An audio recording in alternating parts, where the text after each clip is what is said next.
നമ്മുടെ പറക്കംതളിയിലെ മണവാളിനെ കുറിച്ച് എന്തെങ്കിലും പറയാൻ പറ്റും? അത് ശരിക്കും പറഞ്ഞാൽ നമുക്ക് ഒരു അതിൻ്റെ മൈലേജ് കിട്ടിയ പടം എന്നല്ല അതിനെ പറയാം. ഇപ്പോഴും ആ മൈലേജിൽ ഓടിക്കൊണ്ടിരിക്കുന്നു. ഏറ്റവും വലിയ രസം എന്താ വെച്ചിട്ടുണ്ടെങ്കിൽ അത് യാദൃച്ഛികമായിട്ട് ആ സിനിമയിൽ ഞാൻ ചെല്ലുന്നതാണ്. ഞാൻ അവിടെ ചെല്ലുന്നു, ഈ സീൻ എടുത്തു, മറ്റേ മണവാളിനെ ഒരുക്കുന്ന സീൻ. അപ്പം ഞാൻ വേറൊരു സീൻ കൂടെ ഉണ്ടായിരുന്നു ആ സിനിമ. അത് കൂടാണ്ട് ഒരു സീൻ കൂടെ ഉണ്ടായിരുന്നു. ഭയങ്കര രസമായിരുന്നു. എന്ന് വെച്ചിട്ടുണ്ടെങ്കിൽ ഇയാളുടെ വിവാഹം മുടങ്ങി. ഇയാളുടെ ജാതകത്തിൽ പിന്നെ വിവാഹം ഇല്ല ഇയാൾക്ക്. അതുകൊണ്ട് തന്നെ ഇയാൾ ദീക്ഷ വളർത്തി, കാഷായ വേഷം ഇട്ട്, ഇയാൾ മുടിയൊക്കെ വളർത്തി ഒരു താത്വിക ചിന്തകളെ പോലെ പുള്ളിങ്ങനെ നടക്കുകയാണ്. അങ്ങനെ പുള്ളിങ്ങനെ പോകുമ്പോൾ ഒരു ടി വി ഒക്കെ വിൽക്കുന്ന കടണ്ട്. ആ കാലത്ത് ഈ കളിയൊക്കെ നടക്കുമ്പോൾ, ഇൻ്റർവ്യൂ ഒക്കെ നടക്കുമ്പോൾ ആൾക്കാർ റോഡിൽ നിന്ന് ക്ലാസ്സിനകത്തൂടെ കാണാൻ നിൽക്കും, ടി വി കാണാം. അതുപോലെ ഞാനിങ്ങനെ ഈ എൻ്റെ ക്യാരക്ടർ ഇങ്ങനെ നടന്നു പോകുമ്പോൾ ഒരു കടയ്ക്ക് പുറത്ത് ഭയങ്കര ജനക്കൂട്ടം. അപ്പോൾ എല്ലാവരും ഇങ്ങനെ, ഞാനും ഈ ആൾക്കാരെയൊക്കെ വകഞ്ഞു മാറ്റി ഇങ്ങനെ നോക്കുമ്പോൾ ഇൻ്റർവ്യൂ ആണ്. പ്രസീത ദിലീപിനെ അശോകൻ ഇൻ്റർവ്യൂ പടത്തിലെ വണ്ടി പുറകെ കിടക്കുന്നു. അപ്പോഴാണ് എനിക്ക് ഇവർ ഓർമ്മ വരും. ഇവരെൻ്റെ കല്യാണം മുടക്കിയവരാണല്ലോ. അതെ. അപ്പോൾ ഞാൻ ഇവരോട് ചോദിക്കും, ഇതെവിടെ ഇൻ്റർവ്യൂ? ചേട്ടാ ഇത് ലൈവാണത്, ഇവർ ഈ ഹൈക്കോടതിൻ്റെ അടുത്തുണ്ട് ഇവർ. നെക്സ്റ്റ് കട്ട് എന്ന് പറഞ്ഞാൽ 3-4 കാറുകളിൽ 10-20 ഗുണ്ടകൾ ആയുധങ്ങളൊക്കെ ആയിട്ട് ഇങ്ങനെ കാറിങ്ങനെ ബാക്ക്ഗ്രൗണ്ടിൽ വരുന്നു. ഫോർഗ്രൗണ്ടിൽ ദിലീപും അശോകനും നിൽക്കുന്നു. വന്ന് വണ്ടി നിൽക്കുന്നു, ഞാൻ ചാടി ഇറങ്ങുന്നു, മുടിയൊക്കെ തട്ടിട്ട് വയ്ക്കും. ഓർമ്മയുണ്ടോ ഈ മുഖം? അപ്പോൾ ദിലീപ് പറയും സുരേഷ് ഗോപിയാണ്. ഉടനെ അശോകൻ പറയും ഇത്ര ഉള്ളവനാ സുരേഷ് ഗോപി എന്നും പറഞ്ഞുകൊണ്ട് ഞാൻ അടുത്തെങ്കിലും അറിയില്ല അല്ലേ, പണ്ട് നീ എൻ്റെ ഒരു കല്യാണം മുടക്കിയിട്ടുണ്ട് നിങ്ങൾ രണ്ടുകൂടി ചേർന്നിട്ട്. അതുകൊണ്ട് എടാ അന്ന് ഞാൻ വെറുതെ കൊടുത്തിടാ, എന്നെങ്കിലും ഈ താടി വടിക്കുകയാണെങ്കിൽ നിന്നെ കൊണ്ടൊക്കെ വടിപ്പിക്കണം. എടാ കത്തി സോപ്പിടറാ, പതപ്പിക്കടാ എന്ന് പറഞ്ഞുകൊണ്ട് ഇങ്ങനെ ഇതാക്കുന്ന സ്പീഡ് വരുന്നു. ഞാൻ ഇരിക്കുന്നു, ഇവർ ഇങ്ങോട്ടൊന്ന് മാസ്കായി പോകുന്നു, ഇങ്ങോട്ട് മാസ്കായി പോകുന്നു. അത് കഴിഞ്ഞ് സുന്ദരനായിട്ടുള്ള ഈ ക്യാരക്ടർ വരുന്നു, മുടിയൊക്കെ വെട്ടി താടിയൊക്കെ വെടിച്ച്. ഞാൻ പറയും ദാസ അവരുടെ പ്രതിഫലം കൊടുത്തേക്കും. ദിലീപ് പറയും വേണ്ട, ഇത് ഞങ്ങൾക്കൊരു പ്രായച്ചിത്തായിട്ട് കണ്ടാൽ മതി. ഇല്ലില്ല, വേല ചെയ്താൽ വിയർപ്പുണങ്ങുന്നതിന് മുമ്പ് കൂലി കൊടുത്ത പാരമ്പര്യം എനിക്കുള്ളൂ. കൊടറാന്ന് പറയും. പിന്നെ തല്ലാണ് ശരി. ഇവരെ തല്ലി ചതച്ച് താഴെ ഇട്ടിട്ട് ഞാനൊരു ഹൈ സ്പീഡിലിങ്ങനെ ഭയങ്കര ഇതിലിങ്ങനെ നടന്നിങ്ങനെ പോയിട്ട് നേരെ ഒരു പോസ്റ്റിലടിച്ച് തിരിച്ച് ഇവരുടെ ഇടയിലൊന്ന് വീഴും. അപ്പോൾ ദിലീപിക്കും ചേട്ടൻ പോയില്ലേ.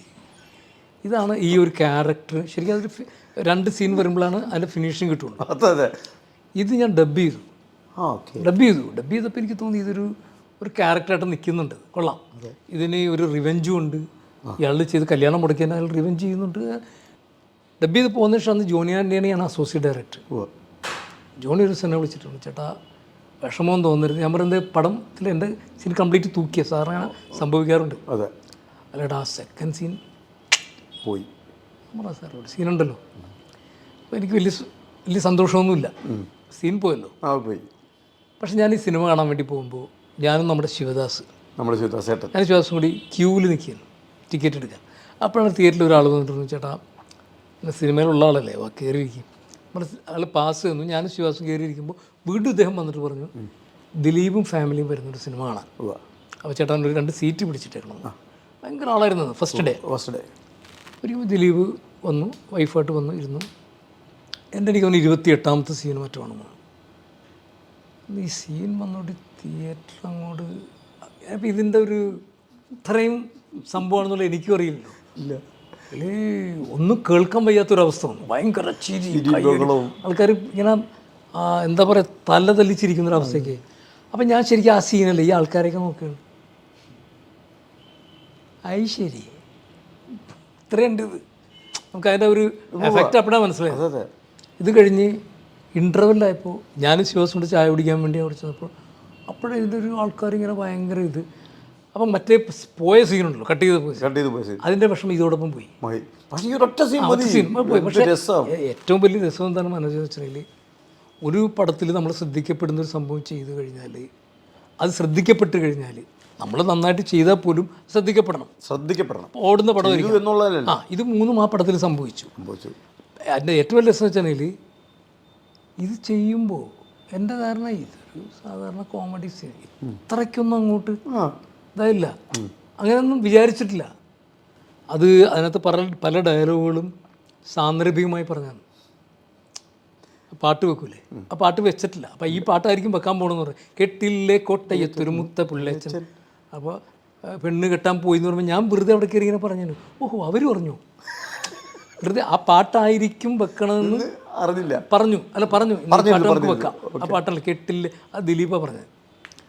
അപ്പോൾ അതിൻ്റെ ഒരു ഫിനിഷിങ് ടൈമിൽ ഞാൻ കയറി വെറുതെ ഇങ്ങനെ പറഞ്ഞു. പക്ഷെ ആ പാട്ടും ഇതെല്ലാം കൂടെ വന്നപ്പോൾ അതൊരു സിറ്റുവേഷൻ അടിപൊളിയായിരുന്നു. എനിക്ക് മറക്കാനാവാത്ത അതിനകത്ത് എല്ലാവരും നന്നായിട്ട് അഭിനയിച്ചു. എന്നാൽ പോലും ഗീത സലാംക്ക അദ്ദേഹത്തിൻ്റെ ഭയങ്കര ഞാൻ എന്നൊക്കെ പുള്ളി എന്തൊരു നാച്ചുറലായിട്ട് അഭിനയിച്ചു നിർവ്വഹം ബസ്സുമാ അല്ല, അതൊക്കെ ഞാൻ പറഞ്ഞില്ലേ, നമ്മൾ എല്ലാം ഒത്തു വന്നു. അതെ, അല്ല എല്ലാം ഒത്തു വരണം, ഒത്തു വരുമ്പോഴാണ് ആ ഒരു. അല്ലാണ്ട് നമ്മളിപ്പോൾ ഭയങ്കരമായിട്ട് നന്നായിട്ട് ചെയ്യുമെന്ന് നമുക്ക് തോന്നിയിട്ട് കാര്യമില്ല. ചെയ്തിട്ടുണ്ടായിരിക്കാം, പക്ഷെ അത് അതിൻ്റെ റിസൾട്ടാണ് ഭയങ്കര. അതെ, നമ്മൾ ചെയ്യുമ്പോൾ നമുക്ക് തോന്നും ഇത് നല്ല അടിപൊളിയാണിത്, പക്ഷേ അതിൻ്റെ റിസൾട്ട് ഇത് കാണുന്നത് വേറെ ആൾക്കാരൊക്കെയാണ്. അതെ, തീർച്ചയായിട്ടും.